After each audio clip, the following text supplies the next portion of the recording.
God, what I need to bring to the table this morning. आज सुबह मैं परमेश्वर से प्रार्थना कर रही थी कि मुझे क्या लेके आना है तेरे मेज पर. And the Lord has beautifully given a set of sermons for the season. परमेश्वर ने थोड़े वचन दिए हुए हैं इस सीजन के लिए मुझे. There's nothing that I can do to alter that sequence. मैं ऐसा कुछ नहीं कर सकती उसको ऑल्टर उस सीक्वेंस को ऑल्टर करने And के this लिए. week I tried to bring something else and the Spirit didn't work, didn't move. मैं चाहती थी कि मैं कुछ और लेके आऊं पर स्पिरिट ने मुझे अलाउ नहीं किया, परमेश्वर की आत्मा ने अलाउ नहीं किया. So I believe this is the word that God wants to speak to us this morning. मेरा विश्वास है कि परमेश्वर जो आज हमसे बात करना चाहता है अपने वचन में से, So I titled my sermon as Attitude Determines Altitude. जो मैंने आज अपने टाइटल दिया सर्मन का, attitude determines altitude. I think you would have probably heard this many times where some speakers say your attitude defines your altitude. आपने बहुत बार सुना होगा कई प्रचारक इसके बारे में बोलते हैं. This is a very famous quote used by motivational speakers. ये बहुत फेमस कोट है जो मोटिवेशनल स्पीकर्स होते हैं वो यूज करते हैं इसको. And when they use this quote, the importance is to highlight how important it is to have a positive attitude. जब ये कोट को वो यूज करते हैं तो इसका मतलब ये है कि वो कितना इम्पोर्टेंस देते हैं इस कोट को. So the role attitude plays an important role in the cycle of success. ये जो एटीट्यूड है वो सक्सेस में बड़ा एक महत्वपूर्ण रोल करता है. Attitude is comprised of our thoughts and feelings. जो एटीट्यूड है वो हमारी सोच और जो हमारी फीलिंग्स है उसके बारे में बताता है. Everything starts with how we think, हर कुछ जो चीज स्टार्ट होती है जैसे हम सोचते हैं, which is 100% our choice. जो पूरे 100% हमारी जो चॉइस होती है. Having right attitude means choosing the right mindset. जो राइट एटीट्यूड है उसका मतलब है कि जो राइट माइंडसेट है उसको चूज करना है. So I say that attitude is compromised of thoughts, जो एटीट्यूड है वो जो हमारी सोच विचार है उसका कॉम्प्रोमाइज है, which turns into emotions and feelings, जो इमोशन और फीलिंग्स में बदलता है, and then it turns into actions और फिर वो एक्शन की तरफ मुड़ जाता है and leads to consequences. और वो प्रॉब्लम्स की तरफ मुड़ता है, Consequences, the results of it. उसके रिजल्ट की तरफ मुड़ता है. So attitude can be positive or negative, जो एटीट्यूड है वो पॉजिटिव भी है नेगेटिव भी है, but it all starts with one thing, that is our thoughts. वो हमारी सोचों से स्टार्ट होता है. So I came across these two pictures online मैंने ये दो पिक्चर देखी online where we say acting on something, right? Act. मैं जहाँ पे हम कहते हैं कि एक्ट करो किसी चीज पर. So they broke down this act into this, each letter carries a definition. ये तीन जो लेटर्स हैं अलग अलग चीजों को बारे में बताती हैं. It says attitude changes things. इस यहाँ पे लिखा है कि एटीट्यूड है वो जो चेंजेस करता है सब चीजों को. A stands for attitude, C stands for change, and T stands for things. A stands for attitude, C जो स्टैंड करता है वो चेंजेस के लिए, T और थिंग्स के लिए. And I also came across something called ACE, ACE. मैंने तीन वर्ड और देखे हैं जिसका मतलब है ACE. ACE meaning in Latin is champion. जो लैटिन भाषा है उसमें उसका मतलब है विजेता. In English it means a person who excels. और इंग्लिश के में इसका मतलब है जो एक्सेल करता है इंसान. And it means that attitude can change everything. इसका मतलब है कि एटीट्यूड जो है वो कोई भी चीज चेंज कर सकता है. A bad attitude is like a flat tire. जो बुरा जो एटीट्यूड है वो एक फ्लैट टायर की तरह. You may manage to go in that to certain distance, but you cannot go farther. कुछ देर तक ही उस फ्लैट टायर के साथ आप चल सकते हैं पर ज्यादा दूर तक नहीं. But a right attitude makes way for godly opportunities. पर जो सही एटीट्यूड है वो रास्ता बनाता है परमेश्वर की अपॉर्चुनिटीज के लिए. I think I'm sounding like a psychological speaker this morning. Okay, I want to turn your attention to 2 Samuel chapter 6 verse 10 and 11.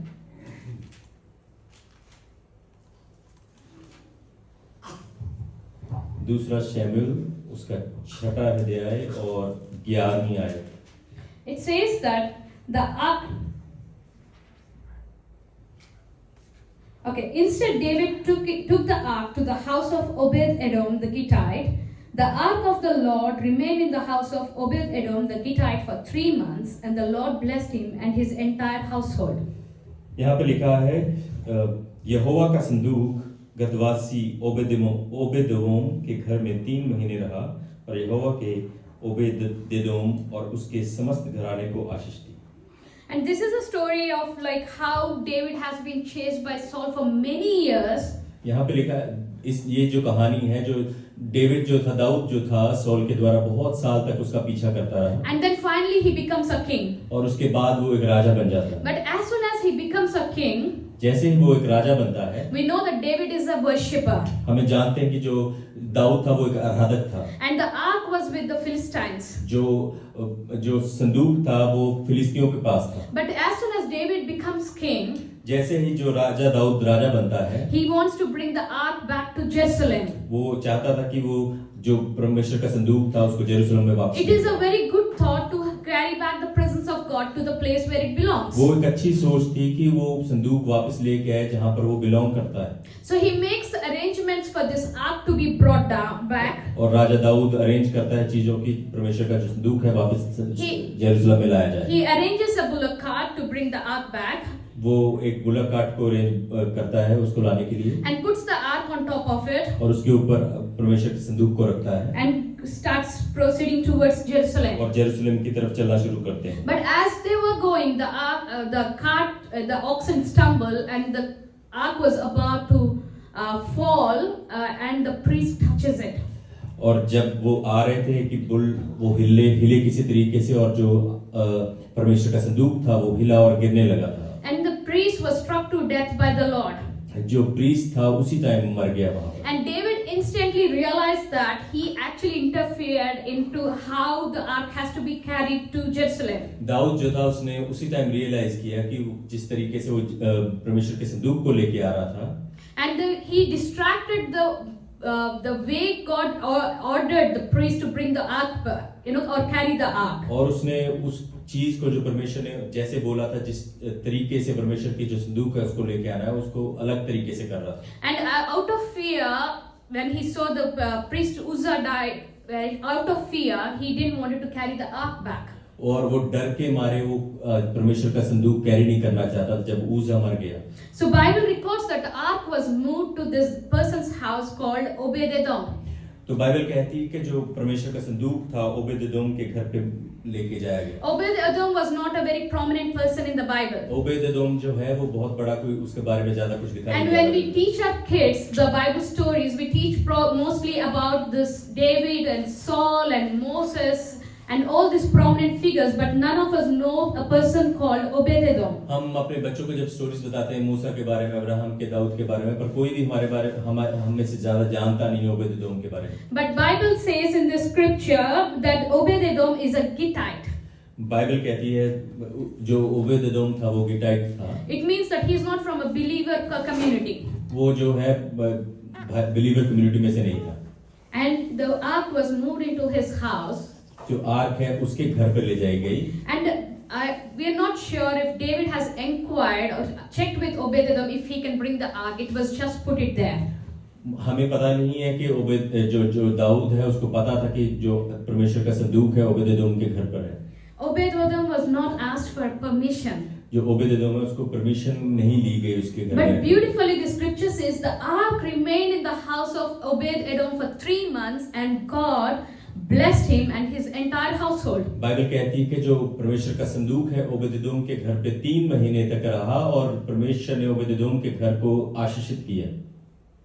Now these Gittites, जो ये अभी जो गिटाइट्स हैं, these are the people who live in the Philistine towns. जो ये लोग हैं फिलिस्तीन की जो कॉलोनी है उसमें रहते थे। We don't know that Obed-edom is born as a believer, or he later turned as a believer. हमें पता नहीं जो ओबेदेदोम है वो बिलीवर पैदा हुआ या बाद में वो बिलीवर बना। But he lived there for some time. पर वो वहाँ पर कुछ देर तक रहा। And there was something about him that the ark was moved to his house. ऐसा कुछ था कि जो परमेश्वर का संदूक है उसके घर में मूव किया गया। Even though it was David's decision, David as a king making the second decision, first was to move the ark and the second was to move to Obed-edom's house. पहला जो डिसीजन था जो move परमेश्वर के संदूक को move करना, और दूसरा कि ओबेदेदोम के घर पे मूव करना। But I believe that this decision was not without God's permission. मैं विश्वास करती हूँ कि ये जो डिसीजन था परमेश्वर की परमिशन के बगैर नहीं था। And I believe that this was the divine's doing that the ark had to land into this person's house. ये मैं विश्वास करती हूँ कि ये एक परमेश्वर का योजना थी, ये जो परमेश्वर का संदूक है ओबेदेदोम के घर पे लैंड हो। And David wasn't new to this place either.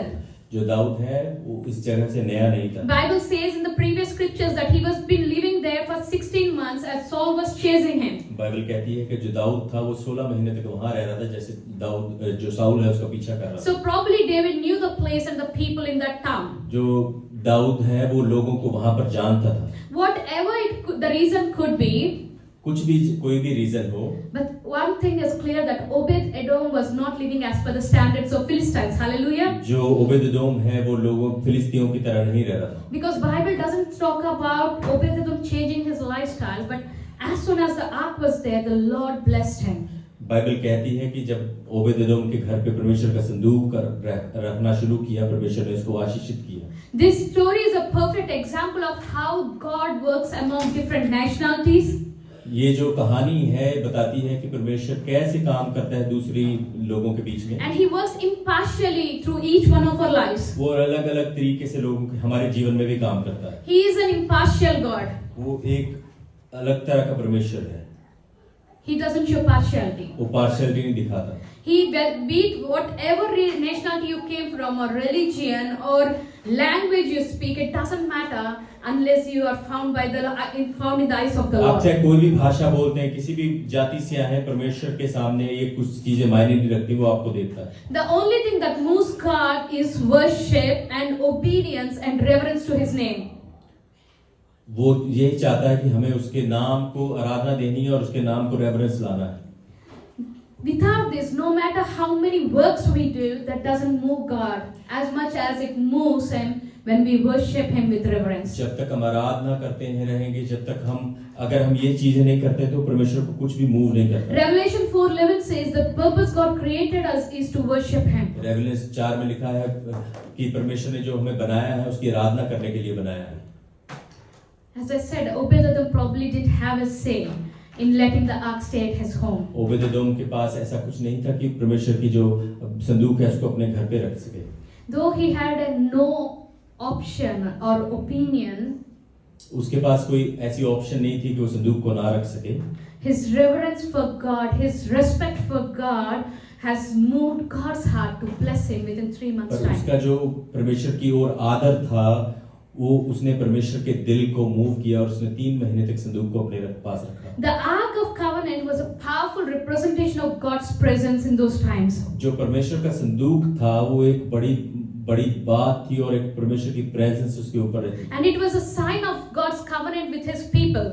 और परमेश्वर का एक वो चिन्ह था लोगों के ऊपर कवनेंट रखने का। So we can say that as the ark was being placed in Obed-Edom's house, जब हम कह सकते हैं कि जब परमेश्वर का संदूक ओबेदेदोम के घर पे रखा गया, it was not just a structure that was being placed in his house, वो कोई ऐसा ढांचा नहीं था जो उसके घर पे रख दिया गया, but it was the presence of God and the covenant of God moving into the house of वो Obed-Edom. परमेश्वर की प्रेजेंस थी, परमेश्वर की उपस्थिति थी जो उसके घर पे रखी गई।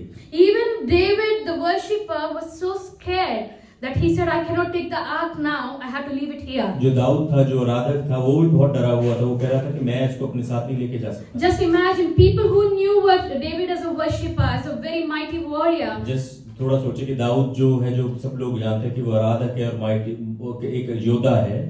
He's just leaving the ark there and running, and how does the people have to perceive that situation? और वो बस उस परमेश्वर के संदूक को छोड़ के भाग रहा है और लोग उसके बारे में क्या सोच रहे होंगे? I keep saying that a person's real behavior comes in the worst situations. जो लोगों का जो असली जो चेहरा है वो जो वर्स्ट सिचुएशन में गुजरते हैं उनका बाहर आता है। But Obed-Edom worshipped God. पर ओबेदेदोम ने परमेश्वर की आराधना की। He shown reverence to God. उसने परमेश्वर की तरफ अपना आदर दिखाया। And it took only 3 months for God to bless Obed-Edom and the entire household of और Obed-Edom. परमेश्वर के लिए सिर्फ 3 महीने लगे ओबेदेदोम को ब्लेस करने में और उसके पूरे परिवार को आशीषित करने में। And Bible says that in 1 Samuel chapter 7 and verse 1 and 2, पहला शमूएल 7 और उसकी 1 और दूसरी आयत, the ark was in the house of the priest for 20 years. जो परमेश्वर का संदूक था वो प्रीस्ट के घर पे 20 साल तक था। And God, like Bible doesn't record anything about God doing extraordinary in the house of the priest. Bible ऐसा कुछ रिकॉर्ड नहीं करती कि कुछ एक्स्ट्रा परमेश्वर ने किया हो प्रीस्ट के घर पर। But what the Lord blessed Obed-Edom in just 3 months. पर परमेश्वर ने ओबेदेदोम को 3 महीनों में आशीषित And किया। what was different like that? The ark was in a priest's house for 20 years and nothing happened. And instead the priest's son was struck to death. But a man, a Gittite, a Philistine resident was blessed by God within 3 months. ऐसा क्या था कि जो 20 साल तक priest के घर में परमेश्वर का संदूक रहा और वो ब्लेस नहीं हुआ, पर उसका बेटा मर गया। पर ऐसा क्या हुआ कि उसने ओबेदेदोम को 3 महीने में आशीषित किया। Hebrew 12:28 says, हिब्रू 12:28 कहता है, Therefore let us be grateful for receiving a kingdom that cannot be shaken, and thus let us offer to God acceptable worship with reverence and awe. Hallelujah. Hebrew 12:28.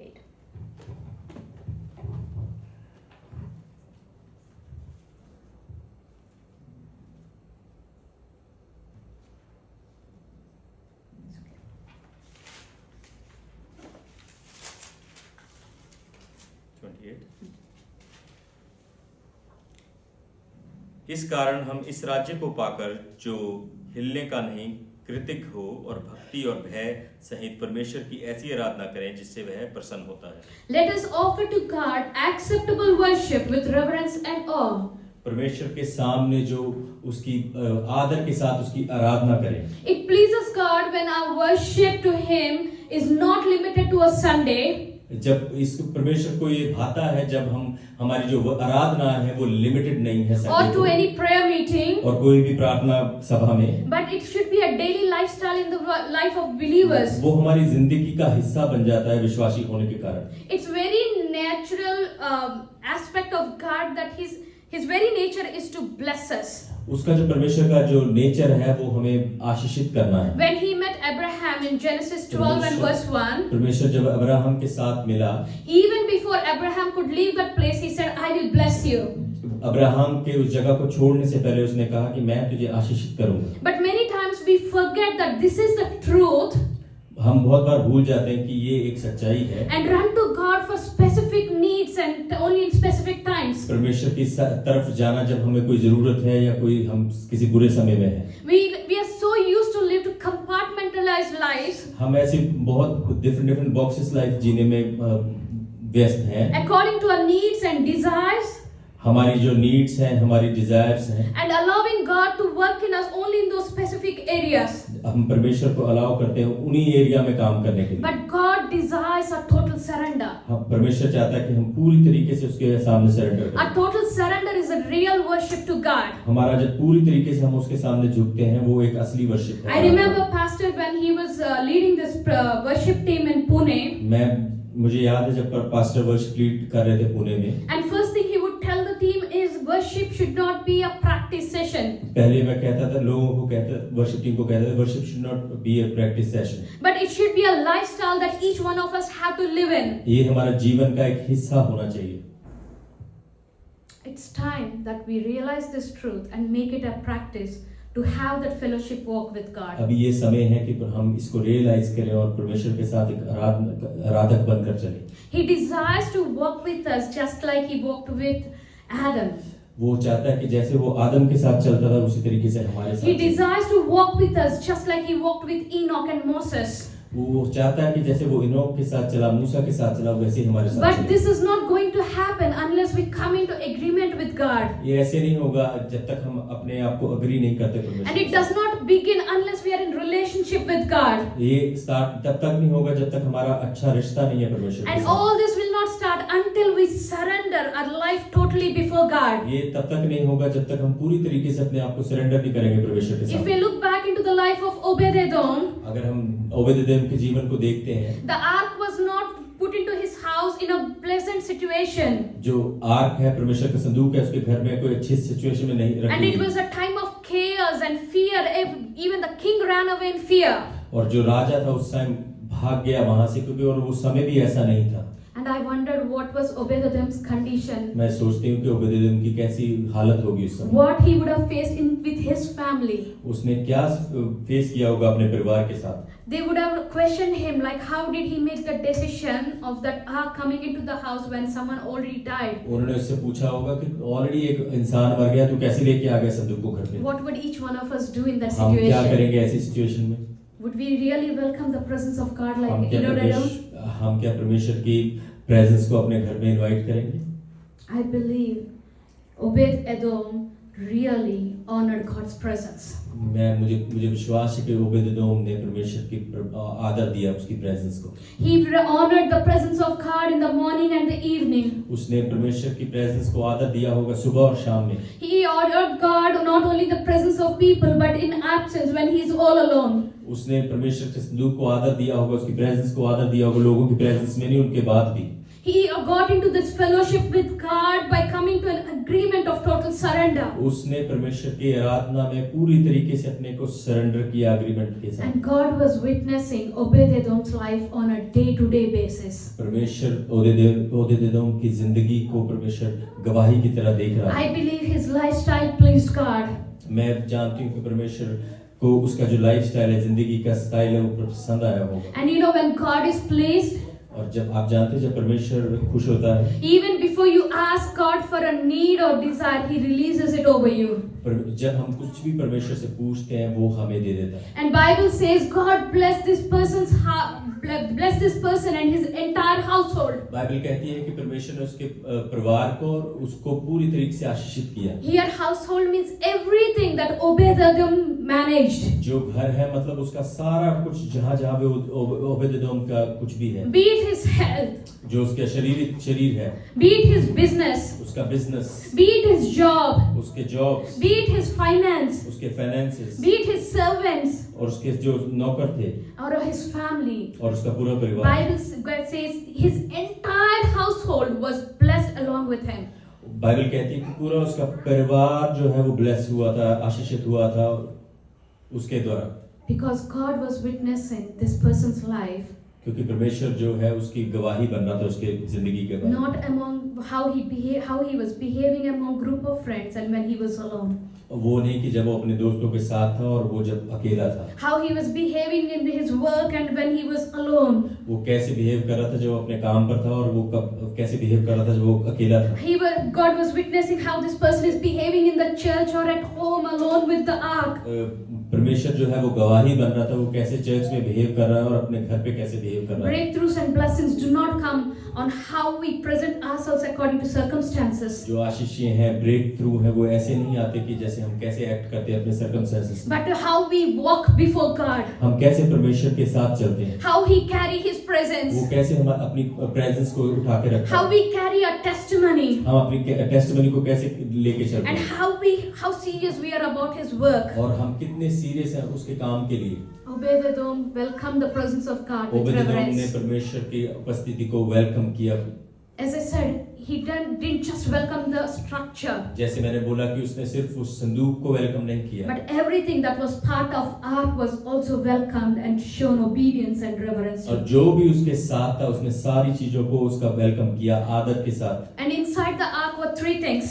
जो संदूक के अंदर तीन चीजें थी।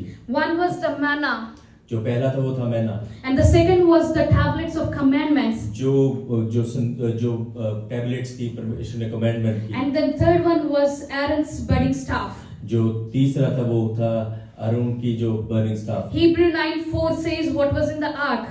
Hebrew जो 9:4 में लिखा है कि क्या था उसके अंदर। And manna is the food, the first one, the manna. तो पहला जो था वो है मन्ना। It was the food sent by God वो जो परमेश्वर के द्वारा फूड को सेंड किया गया to the Israelites जो इजरायलियों के लिए, when they were in the wilderness. जो जब वो विल्डरनेस में थे। And it was, Bible says it was a bread that God provided. Bible कहती है वो ब्रेड रोटी थी जो परमेश्वर ने प्रोवाइड की। That was the food from heaven. वो जो परमेश्वर ने स्वर्ग से मन्ना भेजा था। And Bible says today, Bible कहती है आज you and I are building of God.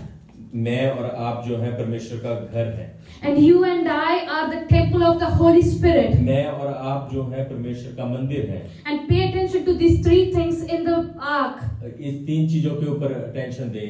And we as believers, we need to make sure that when we say, God, we accept your presence, जब हम कहते हैं परमेश्वर के विश्वासी होने के कारण कि परमेश्वर हम तेरी आत्मा प्रेजेंस को एक्सेप्ट करते हैं, when we need to accept these three things into our life as well. जब हम इन 3 चीजों को अपने जीवनों में एक्सेप्ट करते हैं। And what are the three things? क्या चीजें हैं वो?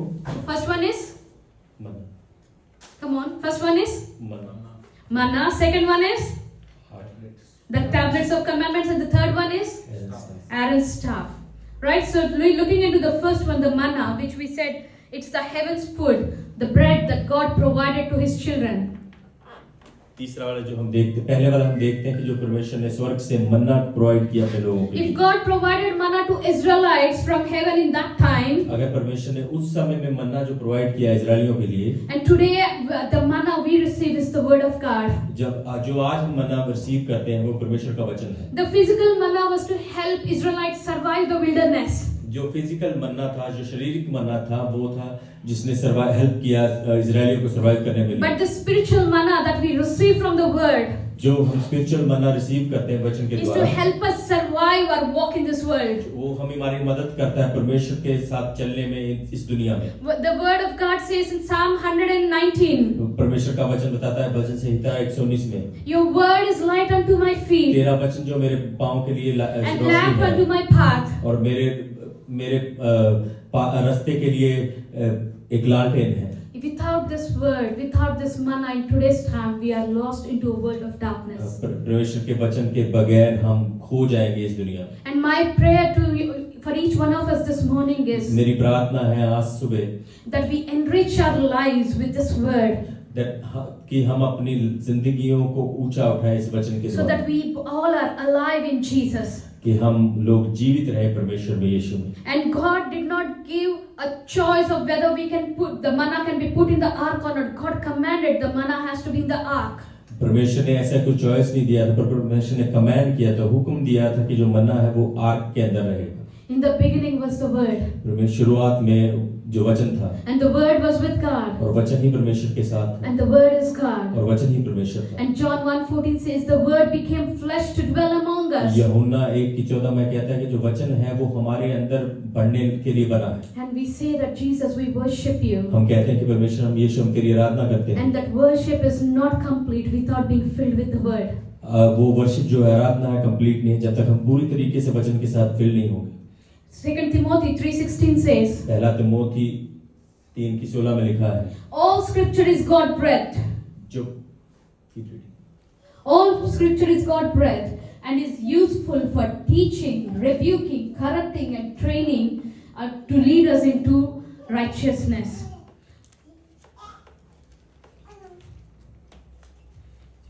So the Bible gives us a very good understanding of what the word is about. It is a God breath, meaning that God gave life to this word.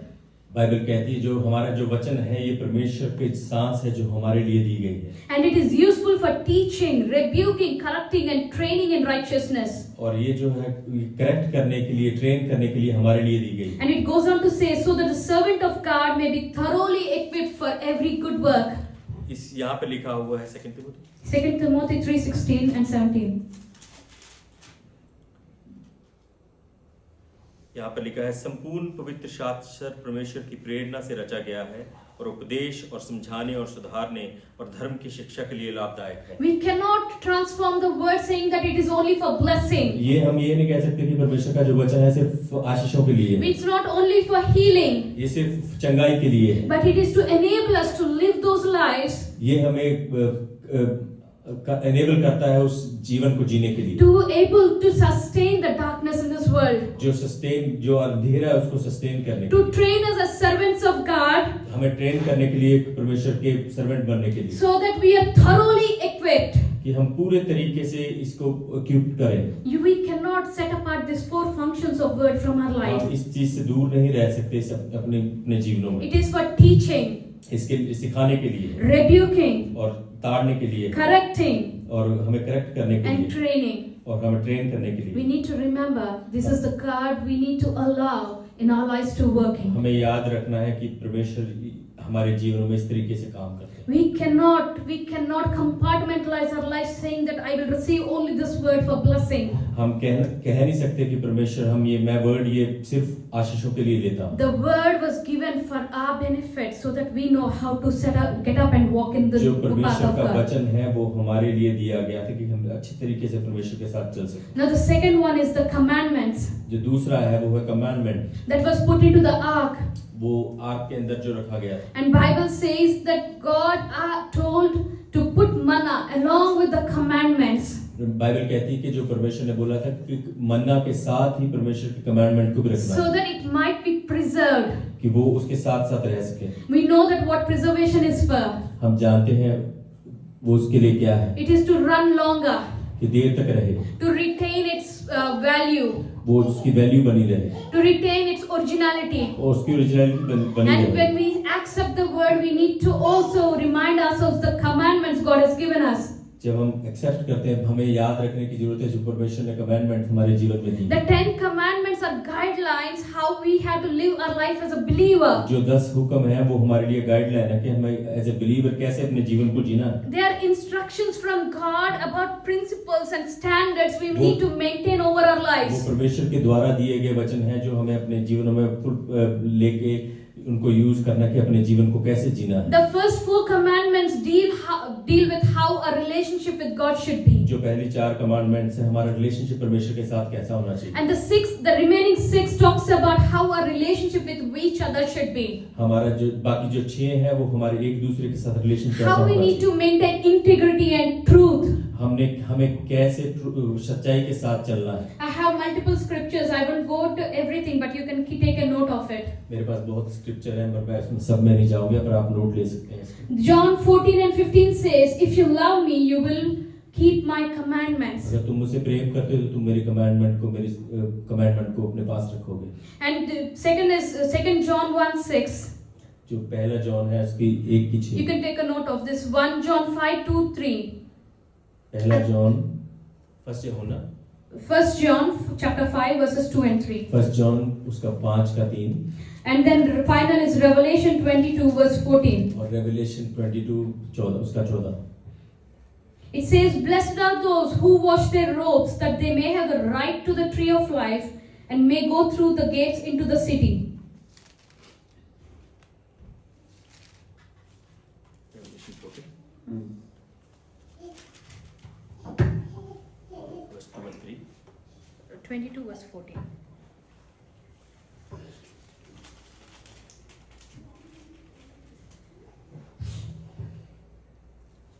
Revelation 22 verse 14.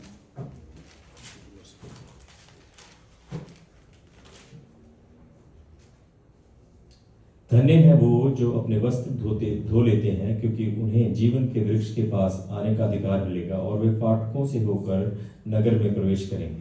We cannot keep ourselves clean without having the word of God in us and the commandments, unless we follow the हम commandments. अपने आप को साफ सुथरा नहीं रखते तब तक जब तक हम परमेश्वर के वचनों को और उसके हुक्म के द्वारा नहीं चलते। And the last one is Aaron's staff. जो आखिरी है वो है हारून की जो स्टाफ है। And it's not just an ordinary staff, वो कोई मामूली स्टाफ नहीं थी, but that's a staff that had buds and fruits on it. उसमें जो फल लगे हुए थे। And we all know the story why it has to have buds and fruit on it. हम पूरे उसकी कहानी को जानते हैं क्यों उसमें birds of Because people rebelled against the priesthood God placed. यहाँ पर जो लोग थे उन्होंने जो प्रीस्टहुड के आगे उसके आगे बोलना शुरू कर And दिया। God commanded that this Aaron's staff should be permanently placed in the ark as a reminder. और परमेश्वर ने कहा कि जो आरन की स्टाफ है वो परमानेंटली उसमें रखी जाएगी। As God's chosen priesthood. और जो परमेश्वर का चुना हुआ प्रीस्टहुड है। And it serves as a testimony of God's chosen leader to lead his people. वो एक गवाही की तरह चुने हुए के लीडर की तरह है। This staff represents the spiritual leaders, including pastors, that God has placed in your life. ये स्टाफ जो है वो बताती है जो पास्टर्स हैं वो आपके स्पिरिचुअल लीडर्स हैं वो आपके स्टाफ की तरह काम करते हैं आपके जीवनों में। Hebrews 13 and verse 17. हिब्रू 13 उसकी 17 में लिखा है,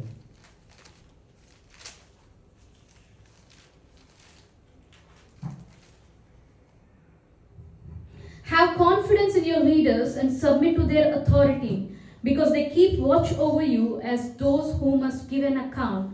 Do this so that their work will be a joy and not a burden, for that would be of no benefit to you. अपने अगुओं की आज्ञा मानो और उनके अधीन रहो, क्योंकि वे उनके समान तुम्हारे प्राणों के लिए जागते रहते हैं, जिन्हें लेखा देना पड़ेगा। वे यह काम आनंद से करें कि ना ठंडी सांस लेकर, क्योंकि इस दशा में तुम्हें कुछ लाभ नहीं।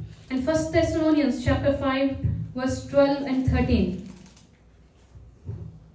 It says, "Now we ask you, brothers and sisters, to acknowledge those who work hard among you, who care for you in the Lord, and who admonish you. Hold them in the highest regard in love because of their work. Live in peace with each other." Verse 5, chapter 5, verse 12 and 13. और दोषी ठहरती है क्योंकि उन्हें अपने पहले विश्वास को छोड़ दिया है। इसके साथ ही साथ वे घर घर फिरकर आलसी होने सीखती हैं, और केवल आलसी नहीं बल्कि बकबक करती रहती हैं और दूसरों के काम में हाथ न डालती हैं। And we need to show reverence to God and His presence हमें परमेश्वर को आदर देना है, उसकी उपस्थिति को आदर देना by being filled with His Word, उसके वचन के द्वारा भर के, by following His teachings, और उसके जो वचन है उनको पीछे कर फॉलो करके, and honoring the pastors and leaders that God placed over your life. और उनको ऑनर करना है जो पास्टर्स हैं, लीडर्स हैं आपके जीवन में। We cannot particularly choose one aspect and ignore the rest. हम एक चीज को, एक इंसान को चुन के और दूसरों को इग्नोर नहीं कर सकते। I heard Pastor saying during worship, मैंने सुना पास्टर कहते हुए आराधना में, we must worship God in spirit and truth. हमें वर्शिप करनी है, परमेश्वर की आराधना करनी है आत्मा और सच्चाई में। And God is delighted through true worship. जो परमेश्वर है वो ट्रू वर्शिपर को ढूंढता है। And the true worship comes of true honor for God. जो असली वर्शिप है वो आराधना के ऑनर के साथ आती है। And as I said, if ark was a presentation of God's presence in those days, जैसे मैंने बोला कि आर्क जो है परमेश्वर का संदूक है, वो परमेश्वर की उपस्थिति के बारे में बताती थी। the New Testament says you and I are God's building. हम जो नया नियम हमें बताता है कि मैं और आप जो है परमेश्वर का बिल्डिंग है। And Bible says that we are His temple. Bible कहती है कि हम उसके मंदिर हैं।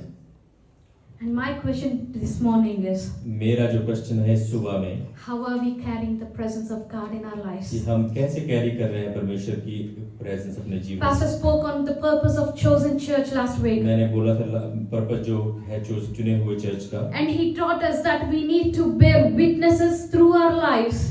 हमें एक गवाही बनना है अपने जीवनों के द्वारा, But first being a witness in our life. पर अपने जीवन में फर्स्ट पहले हमें गवाही बनना है। And we have met with so many people who are obsessed with the thought हमने बहुत से लोगों को मिले जो इस थॉट्स के साथ बहुत जुड़े हुए हैं। that we have to keep bearing witnesses and save people. हमें लोगों की गवाही देनी है और लोगों को बचाना है। But without being a witness, गवाही बनने के बगैर, without becoming a witness, गवाही बनने के बगैर our words will not leave life into the others. जो हमारे जो शब्द हैं वो दूसरों में जिंदगी नहीं देंगे। Our journey starts with us first. जो पहले हमारी जो सफर है हमें खुद से स्टार्ट होता है। And when Jesus came, जब यीशु आया and he started choosing his disciples, उसने अपने चेलों को चुनना शुरू and he किया started working on them, और उसने उनके ऊपर काम करना शुरू and worked on them for 3.5 years. और उसने उनके ऊपर 3.5 साल काम किया। And when Jesus was taken up to heaven, जब यीशु स्वर्ग में चले गए and they were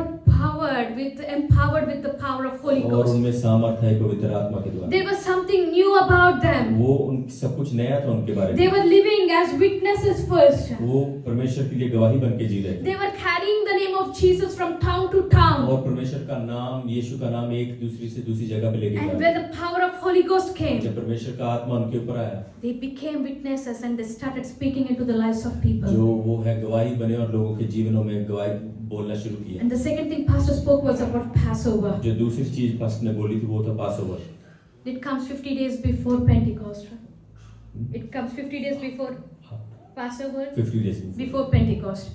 जो पासओवर पहले आता है उसके बाद पेंटिकोस्ट 50 दिन बाद आता है। Now Passover is celebrated to remember how God led Israelites from the slavery. जो पासओवर है वो बताता है कि कैसे जो परमेश्वर ने इजरायलियों को स्लेवरी में से And निकाला। one of the important things that God told Israel people जो पहली चीज परमेश्वर ने बताई इजरायलियों को in how to celebrate this Passover कि ये इस पासओवर को कैसे सेलिब्रेट करना is by eating unleavened bread. जो बगैर अनलेवल्ड ब्रेड खाने के लिए। And this unleavened bread means do not add yeast to it. उसमें ईस्ट नहीं ऐड कर सकते। A little yeast matures the dough. जो थोड़ा सा ईस्ट है वो हमें चेंज करता है। A little yeast matures the dough. It raises the dough, the batter. जो ईस्ट है वो बड़ा करता है डव को।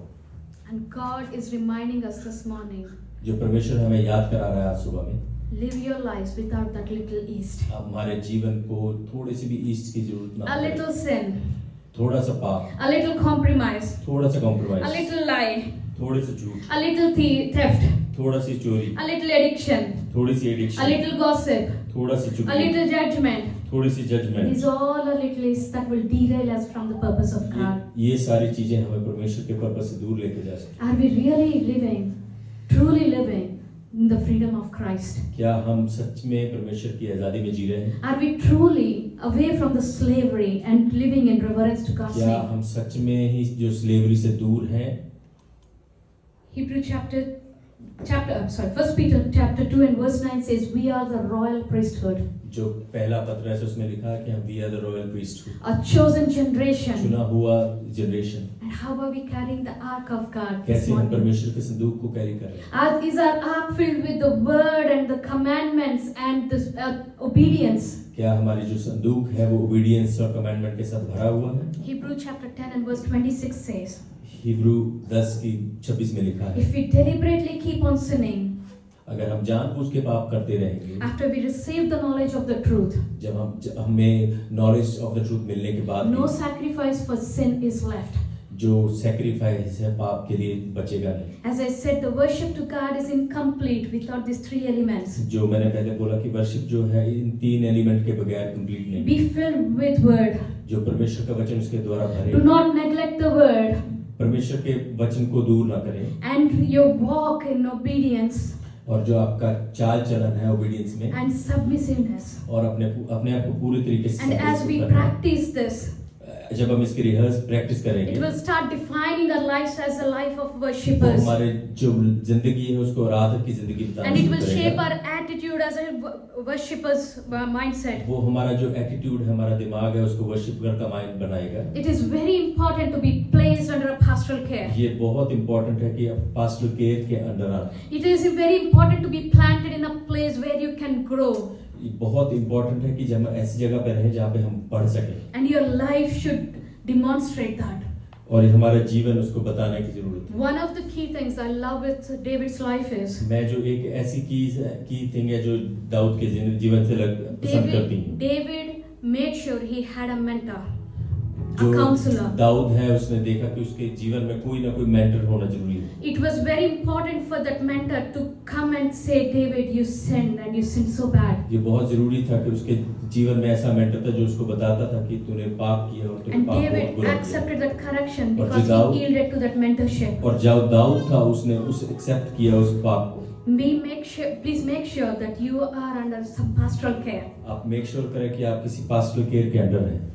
After the third month, तीसरे महीने में when the God's blessing was evident, जो परमेश्वर की जो आशीषें हैं वो दिख रही, and everyone could see how blessed Obed-Edom her was, कोई देख रहा था ओबेदेदोम कैसे आशीषित है। David comes back to take the Dawood ark. जो वापस आता है आर्क को लेने के लिए, But this time he does the right thing. इस बार वो सही तरीके से लेके जाता है। He says, 1 Chronicles chapter 15 and verse 1, पहला क्रॉनिकल्स 15:1 में लिखा है, he puts the Levites in charge of carrying the ark. जो आराधक थे उनको वो आगे रखता है। And he doesn't repeat that same mistake of putting on the bull. वो दोबारा वो मिस्टेक रिपीट नहीं करता बुल्स के ऊपर रखने के लिए, A bullock cart, sorry. Bullock काट के ऊपर रखने के लिए, He puts the Levites in charge of the ark. और वो आराधकों को इंचार्ज बनाता है। He understood and acted as per his responsibility. वो उसको समझ गया था और वो अपनी रिस्पांसिबिलिटी के द्वारा कर रहा था। And so did Obed-Edom. ओबेदेदोम भी When the ark was taken, जो आर्क लेके जा गई, he didn't go around and boast about how much God blessed him. वो ऐसे नहीं बोला जाकर लोगों को परमेश्वर ने मुझे कितनी आशीष दी है। The blessings didn't change the call over his life. जो ब्लेसिंग है उसने जो उसकी कॉल है उसको बदला नहीं, He faithfully served as a gatekeeper और उसने फेथफुली सर्व किया गेटकीपर की तरह in the house of God. परमेश्वर के घर में। First Chronicles chapter 15 and verse 24 talks about Obed-Edom being the gatekeeper. जो पहला क्रॉनिकल्स में बताया कि वो परमेश्वर के घर पे गेटकीपर था। And God blessed him with 8 sons. उस परमेश्वर ने उसको आशीष दी 8 लड़कों के द्वारा, And they all were gatekeepers. और वो सब gatekeeper. You can check that in 1 Chronicles 26 verse 1 to 6. और फर्स्ट क्रॉनिक में आप चेक कर सकते हैं उसको। And what I like is the way he named his children. वो मुझे पसंद है उसने किस तरीके से अपने बच्चों का नाम रखे। The first one is Shemaiah, पहला है जो शमाया, meaning God hears. जो परमेश्वर सुनता है। The second one is Jehoshaphat. दूसरा था यहोशापात, Jehovah has provided. जो यहोवा ने प्रोवाइड किया। Third son name is Joah, तीसरा है जो जोआब, which means brother of God. जो परमेश्वर का भाई। Fourth one is Saka, जो चौथा है कि साका, means new beginnings and hope. नई शुरुआत और And the fifth one is Nathaniel, जो पांचवा है Nathaniel, means gift of God. जो परमेश्वर का उपहार। Sixth son is Amiel, जो छठा है अमील, meaning people of God. जो लोग परमेश्वर के लोग। And seventh son is Issachar, जो सतवा है वो इसाकार, which means reward from God. परमेश्वर की तरफ से reward. And the eighth son is Peluthai, आठवें का नाम था पेलुथाई, meaning work of God. परमेश्वर का काम। Obed-Edom was a worshipper in every aspect of life. पर जो परमेश्वर आराधक था हर एक तरीके से, And God blessed him. और परमेश्वर ने उसे आशीषित किया। And David could learn something from this. जो दाऊद है वो कुछ सीख सका उसमें से। Psalm 84 verse 10 says, जो साम 84:10 की आयत लिखा है, better is one day in your courts बेहतर है तेरे घर में रहना than 1,000 elsewhere. और जो 1000 दिन दूसरी जगह। I would rather be a doorkeeper मैं दरवाजे का रखवाला in the बनना, house of my God मैं परमेश्वर के घर में, than dwell in the tents of the wicked. और जो दूसरों के तंबुओं में भरने से इलावा। Let's raise to our feet this morning. आइए हम अपने पैरों पर खड़े हो जाएं। I just want to say one thing. मैं एक चीज कहना चाहती हूँ, The obedience of God, जो परमेश्वर की ओबीडियंस है, it comes only being in His presence. उसकी प्रेजेंस से आती है। Allowing the presence of God to yield into our lives. उसकी प्रेजेंस को अलाउ करें कि वो हमारे जीवनों में आए। Deuteronomy 10 verse 12 and 13. It says, now Israel, what does the Lord your God ask of you? But to fear the Lord your God, to walk in obedience to Him, to love Him, to serve the Lord your God with all your heart and with all your soul, and to observe the commands and decrees I am giving you for your own good. Come on, let's close our eyes this morning and say, God, give me a heart that would give you reverence, a heart that would obey your word, a heart that would not, Lord, reject your word, reject your correction. I want to be like this person where my life becomes a fragrance before you. It rises as a worship before you. And God, it rises as an incense before you. That when I praise you, that you cannot stop moving. When I praise you, when you cannot stop working. God, when I lift you, you cannot stop doing wonders in my life. Make me that person.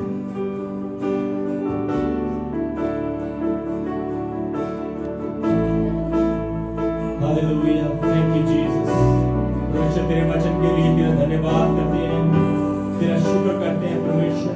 हमें ऐसे बर्तन बनाए परमेश्वर जो तेरे राज के लिए use हो सके परमेश्वर। हमें तोड़कर और मोड़कर परमेश्वर एक कुम्हार की तरह नए तरीके से तैयार करें यीशु।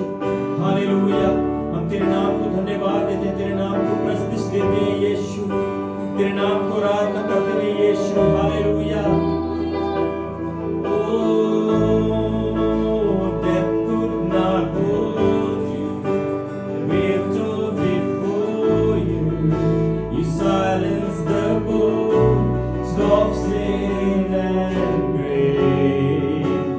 Heavens are open.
the name of Jesus. You know one thing, that the name of the Lord Jesus can change our lives. When we surrender totally in His presence and tell Him, Lord, You are the King of my life, You are the ruler of my life, You are master of my life, and I surrender totally in Your presence. परमेश्वर, मैं तेरी उपस्थिति में पूरे तरीके से अपने आप को सरेंडर करता हूँ। तू मुझे बदल परमेश्वर। मेरा जीवन उस संदूक की तरह बन जाए जो तेरे 10 हुक्मों को कैरी कर सके, जो तेरे स्टाफ को कैरी कर सके परमेश्वर, जो तेरे मन्ने को कैरी कर सके, तेरे वचन को कैरी कर सके परमेश्वर। तू ही है जो मेरे जीवन को बदल सकता है परमेश्वर। तू ही है जो रास्ता दिखाने वाला है परमेश्वर। तू ही है जो बचाने वाला है परमेश्वर। तेरी वजह से ही मेरे पाप सारे धुल गए परमेश्वर। तेरे लहू के द्वारा मैं छुटकारा गया। तेरे शरीर के टूटने के द्वारा परमेश्वर, तेरी बॉडी के द्वारा परमेश्वर, मेरे सारे पाप धुल गए। हालेलुया। तू जीवित परमेश्वर है यीशु। तेरा हाथ आज भी सेम है, सर्वदा सेम तरीके से परमेश्वर तेरा हाथ काम करता है परमेश्वर। मेरा मन वो अहद का संदूक बने यीशु। My body will become like an ark of you, Lord Jesus. कि जहां तेरी प्रेजेंस, कि जहां तेरी उपस्थिति आके ड्वेल हो यीशु। परमेश्वर से मांगे परमेश्वर, मेरा मन, मेरा शरीर, मेरी आत्मा, मेरा दिमाग परमेश्वर तेरी प्रेजेंस से भर जाए यीशु मसीह के नाम में। हालेलुया। यीशु मसीह के नाम में परमेश्वर, हमारा मन, हमारा शरीर, हमारी सोल, आत्मा परमेश्वर तेरी प्रेजेंस से भर जाए। Hallelujah. The name of Jesus. What a powerful name. Oh, death could not hold you. We'll do it for you. You silence the ghost of sin and grave. Heavens are roaring, the praise of your glory. For you are raised to life again. Oh, you have no rival, you have no equal. Now and forever, God, you reign. Yours is the kingdom, yours is the glory, yours is the name above all names. What a powerful name it is. The powerful name is the name of Jesus Christ my King. What a powerful name it is. Nothing can stand against. What a powerful name it is. The name of Jesus. What a powerful name it is. The name of Jesus. What a wonderful name it is. The name of Jesus. Hallelujah.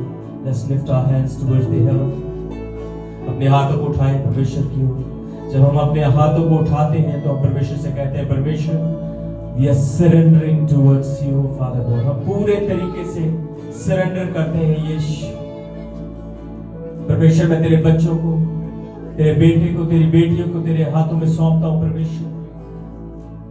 इस पूरे week में परमेश्वर के साथ चले यीशु, इनके साथ चले परमेश्वर। तेरी प्रेजेंस इनके साथ जाए परमेश्वर, इनका चरवाहा बने परमेश्वर। तेरी प्रेजेंस, तेरा पवित्र आत्मा का अभिषेक यीशु मसीह के नाम में इनके साथ चले। Hallelujah, hallelujah. इनके साथ चल परमेश्वर। अगर किसी चीज में तेरे बेटे या बेटियां लैग करते हैं परमेश्वर, उनको मजबूत बनाए यीशु मसीह के नाम में। तेरे बेटे तेरे लहू के द्वारा, तेरी बेटियां तेरे लहू के द्वारा, तेरे शरीर के द्वारा, तेरे बदन के द्वारा परमेश्वर मजबूत बन सके यीशु मसीह के नाम में। खुदावंद जहां भी ये कदम रखे परमेश्वर, तेरे बेटे और बेटियां विक्टोरियस कहलाएं यीशु मसीह के नाम में। परमेश्वर तेरे बेटे बेटियां पूंछ ना कहलाएं बल्कि तेरा सर बन सके यीशु मसीह के नाम में। पवित्र आत्मा इनको पूरे तरीके से भरे यीशु मसीह, हालेलुया। पूरे तरीके से अपने परमेश्वर अपने मसा दे परमेश्वर, fill them with your holy spirit, hallelujah. Yeshu Masih को अपने पवित्र आत्मा के द्वारा पूरा से पूरा भरे परमेश्वर। ये एक चलता फिरता तेरा मंदिर नजर आए यीशु मसीह के नाम में, हालेलुया।